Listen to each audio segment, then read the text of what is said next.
প্রথম দিনেই স্নেহাকে দেখে রাজার খুব ভালো লেগে গেল। রাজা তার ভালোবাসার ফুল ছুঁড়ে দিল স্নেহার মাথার উপরে।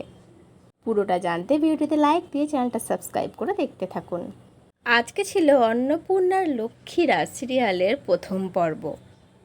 প্রথম দিনেই এই সিরিয়ালটি দর্শকদের মন জয় করে নিয়েছে।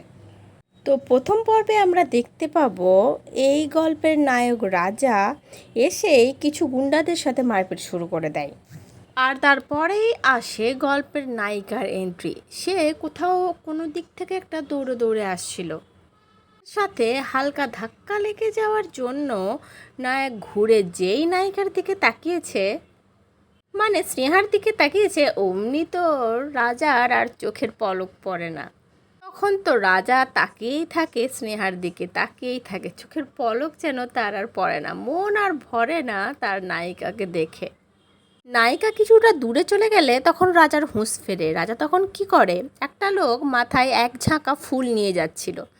রাজা তখন তার হাতের হেলমেটটা সেই ঝাঁকার দিকে ছুঁড়ে মারে, সঙ্গে সঙ্গে ঝাঁকা ভর্তি ফুল গিয়ে পড়ে স্নেহার মাথার উপরে, মানে নায়িকা পুরো ফুলের বৃষ্টিতে ভিজে যায়।